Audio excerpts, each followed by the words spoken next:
Ils vont avoir tendance à faire comme toi et à vouloir suivre le mouvement. Et dès que moi je mets les mains et que j'accompagne ou que tu vois j'enveloppe le haut et je dis bah vous relâchez le bas et le bas suit, et ben ça redevient naturel. Vincent Mellet pour répondre de manière claire et pratique aux questions qu'on peut se poser sur l'ostéopathie, la kinésithérapie ou la santé en général. Aujourd'hui, je vais vous parler du lumbago, bref, quand on se bloque le dos. C'est une vidéo un petit peu originale qui est à la fois pour les kinés, pour les ostéos, pour les étudiants, pour les médecins et surtout pour les patients qui se sont déjà bloqués le dos ou qui malheureusement se bloqueront le dos à l'avenir. De manière générale, les patients qui viennent au cabinet et qui se bloquent le dos, eh bien, ne se bloquent pas le milieu du dos, le thorax ou les dorsales. La plupart du temps, ils se bloquent les cervicales, ça correspond à ce qu'on pourrait appeler un torticolis, ou alors se bloquent le bas du dos. Et c'est pour ça qu'ils consultent, et dans ces moments-là, c'est ça qu'on appelle un lumbago. Aujourd'hui, je vais parler du lumbago, et je pense que je ferai une autre vidéo sur le torticolis. Donc, 3-4 étapes que je vous témoigne à ma sauce, pour vous expliquer un petit peu comment moi je fais. Et j'ai un ami patient, on va dire ça là comme ça, qui prête son corps à la science et on va le remercier énormément. Je pense que je flouterai son visage par souci de confidentialité, mais il va nous aider dans la dernière étape. Donc, la première étape, c'est se demander si c'est grave ou si c'est pas grave. Traduction: s'il n'y a pas eu de traumatisme ou d'accident ou d'agression ou de choc, enfin quelque chose de très précis qui a provoqué, on va dire très précis au sens cause-effet de manière directe. S'il n'y a pas eu ça, s'il n'y a pas de troubles neurologiques, s'il n'y a pas de pathologie, s'il n'y a pas de perte de force, s'il n'y a pas de douleur projetée ailleurs, s'il n'y a pas d'infection, de fièvre, etc. Bref, des causes de manière, on va appeler des causes primaires. S'il n'y a pas ça, eh bien, on va considérer que c'est une lombalgie commune, ou en tout cas une cause multifactorielle. Et dans ce cas-là, si on a mis tout ça de côté, il y a de fortes chances pour que ce lumbago aigu passe dans la journée ou dans la semaine. Mais il y a deux catégories de personnes. Les gens chez qui ça va passer, et puis qui vont revenir à un état initial.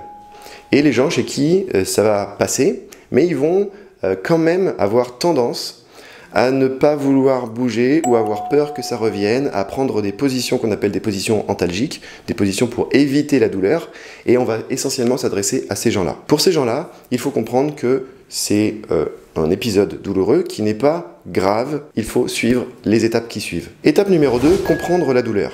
La douleur, c'est un message, c'est une communication entre le cerveau, et plein de zones du cerveau, et le reste du corps qui vont arriver à une finalité qui est la sensation douloureuse, l'expérience douloureuse on pourrait dire. Et l'expérience douloureuse, elle a un rôle très précis. C'est de créer une sensation qui est très désagréable. Pourquoi? Pour informer la conscience qu'il va falloir changer quelque chose. Parce que le rôle principal de la douleur, c'est de dire à la conscience qu'il y a peut-être quelque chose qui est abîmé. Mais comme tout à l'heure, dans l'étape numéro 1, on a éliminé la notion de lésion pure, ou la notion d'accident, ou la notion de maladie, il n'y a rien qui est abîmé. Donc en gros, la douleur est là pour nous dire, non pas réparer la zone, mais changer les habitudes, changer l'utilisation pour que la douleur diminue. En gros, si on veut vulgariser de manière exagérée, la douleur nous dit c'est pas super bien utilisé, tous les voyants sont au rouge et c'est tous les voyants, toutes les circonstances qui ont amené à la douleur et qui informent le cerveau ou la conscience qu'il faut modifier son comportement. Ce qui nous amène donc à l'étape numéro 3 qui est l'utilisation, donc la modification de l'utilisation qui est évidemment le mouvement. Alors évidemment, tout le monde dit le mouvement c'est ça la solution, mais c'est bien facile de dire bougez le dos quand vous avez mal, sachant que c'est le mouvement qui crée la douleur. Enfin, en tout cas, le cerveau a l'impression que c'est le mouvement qui crée la douleur. On ne va pas considérer que c'est le mouvement qui est la source de la douleur. On ne va pas considérer que c'est le mouvement qui est le coupable. Et je prends toujours l'exemple, un exemple historique qui est la Première Guerre mondiale. C'est pas parce que le mec se fait buter à Sarajevo en 1914 qu'il y a la Première Guerre mondiale. C'est pas parce qu'il y a une élection d'Hitler en 1936 qu'il y a la Seconde Guerre mondiale. Ça, c'est juste le petit truc qui fait déborder le vase. C'est tout ce qu'il y a eu avant et toutes les circonstances qui se sont toutes réunies vers le début, le casus belli, qui a mené à la guerre. Et bien c'est la même chose un peu pour le lumbago, c'est tout ce qu'il y a de pas super bien fait, pas super bien utilisé au niveau corporel, au niveau du contexte, qui mène à la goutte d'eau qui fait déborder le vase. Par exemple, quand on se baisse pour ramasser une valise, on dit ah, bah, c'est en baissant, en ramassant ma valise que je me suis fait mal. Non, non, c'est pas comme ça. C'est parce que vous n'êtes pas habitué à faire ça, parce que vous n'avez pas forcément bien dormi, parce que vous êtes peut-être un peu anxieux, parce que vous avez peut-être fait ça trop vite, peut-être que vous n'êtes pas habitué à soulever une charge, etc. etc. C'est comme une bonne recette, quoi. En l'occurrence, une recette dégueulasse, mais une recette. On me dit dans l'oreillette qu'Hitler s'est fait élire en 1933. Il s'est bien fait assassiner à Sarajevo, là, l'archiduc. C'est quoi? Austro-hongrois? Positif. Bon, bah ça va alors. Donc, étape numéro 3 qui est le mouvement. Mais le mouvement pour redonner la notion de vie, en quelque sorte, la notion de bonne utilisation. Et c'est là où on va utiliser notre ami JB. Donc, première chose à comprendre, c'est comment bouge une colonne. Ça, c'est une colonne. Ta colonne, elle est quand même en meilleur état que ce truc-là, parce que, en fait, ta tête, elle est quand même... Ah bon, bref. Voilà. Et... La colonne bouge en 3 dimensions, dans 3 mouvements. La première, le premier mouvement, ça va être la flexion. Donc la flexion, c'est quand on se penche vers l'avant. Vous voyez? Donc, un peu plus, un peu plus, un peu plus, parce que nous, on veut illustrer les lombaires. Et on revient. L'autre mouvement, c'est l'extension. Ça, c'est ce qui se passe au niveau avant-arrière. C'est pour ça qu'on montre ça de profil, pour voir comment ça fonctionne avant-arrière. Ici, il y a une courbure. Ici, il y a la même courbure. Ici, il y a une autre courbure. Et ici, il y a une autre courbure. C'est l'alternance de courbure qui fait qu'on peut avoir plus d'amorti, en quelque sorte. Donc ici, on va avoir flexion, extension. Ça, c'est le premier mouvement.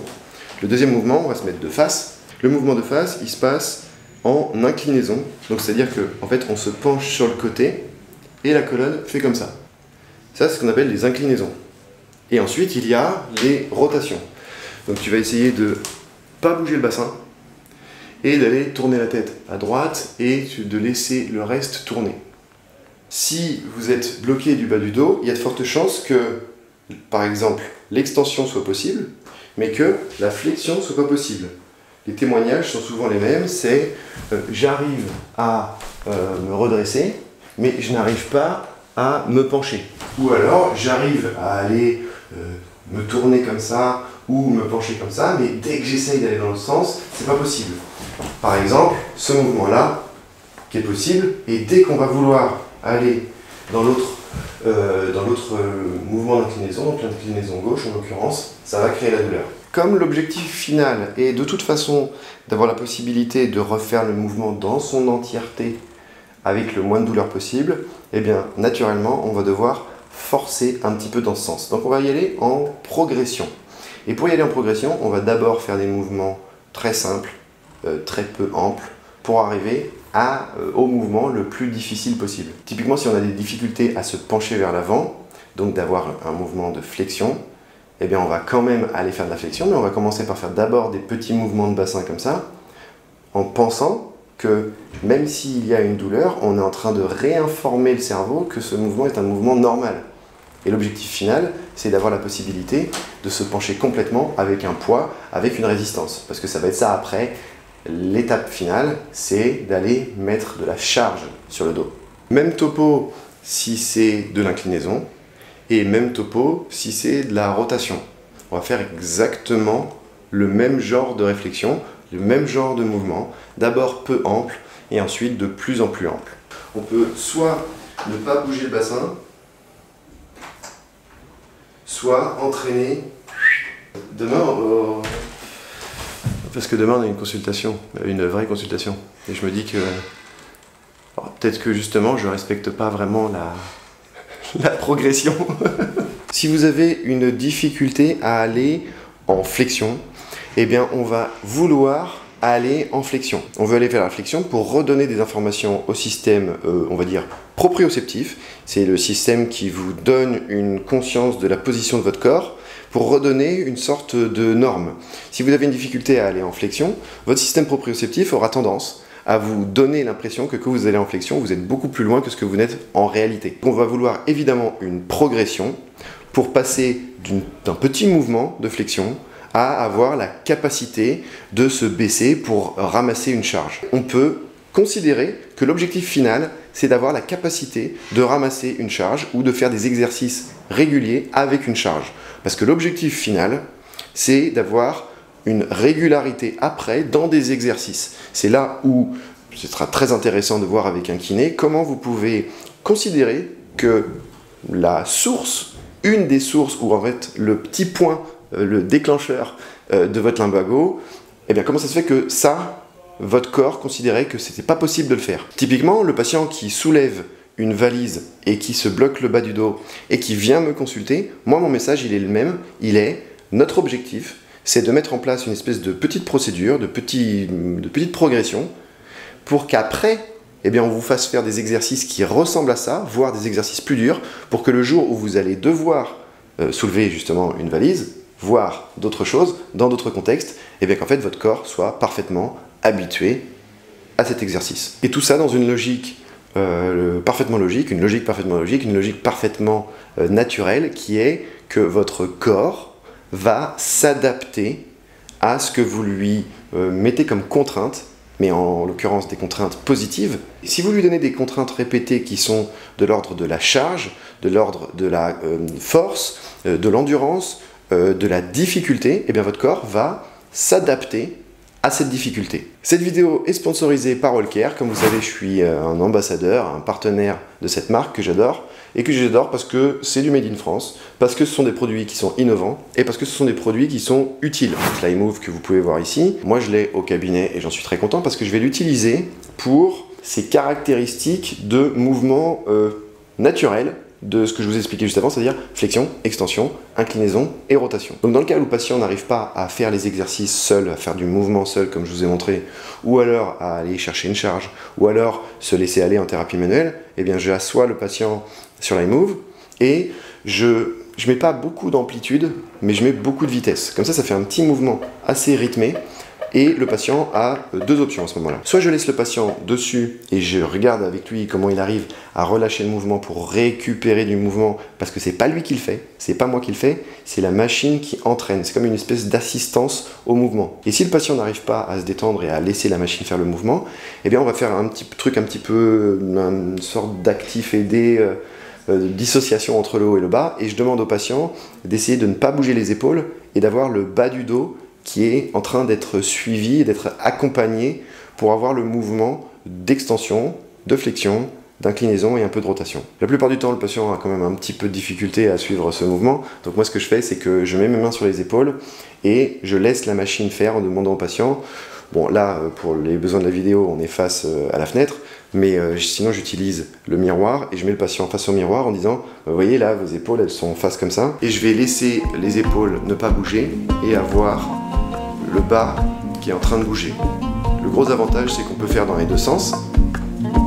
Et si là je vous montre de face, de profil, ça va donner, quand ça part vers l'arrière, ça fait une flexion, et quand ça part vers l'avant, ça fait une extension. C'est une sorte de danse du ventre, sauf que c'est une danse du ventre qui n'est pas en train d'être faite par les muscles qui vont faire la danse du ventre. Et bien évidemment, conclusion finale, comme on a dit, comme c'est multifactoriel et qu'il faut qu'il y ait plein d'ingrédients pour que la recette donne malheureusement la douleur, eh bien il y a tous ces ingrédients à aller travailler, à aller anticiper. Donc évidemment on va parler du corps, évidemment on va parler de l'anxiété, évidemment on va faire de l'actif, on va faire du passif, on va essayer de travailler sur, on va dire, la santé au sens large, donc la qualité du sommeil, et voir tous les ingrédients qui ont pu amener à se bloquer le dos. Bloquer le dos, j'ai dit bloquer. Je pense qu'une des prochaines vidéos que je ferai sera sur quand on est kiné ou quand on est ostéo, bref quand on est en libéral, comment on fait pour investir dans du matériel, que ce soit un ordinateur, que ce soit une machine comme ça qui coûte plusieurs milliers d'euros, comment on fait pour l'amortir, comment on fait. Donc je ferai une vidéo avec très certainement une personne qui crée du matériel et avec un comptable. Donc on se retrouve sur Instagram, sur Facebook et ici évidemment sur YouTube. N'oubliez pas d'activer la petite cloche. Je sais pas pourquoi je dis ça à chaque fois parce qu'en fait je sais même pas à quoi ça sert. Bref, surtout, prenez bien soin de vous.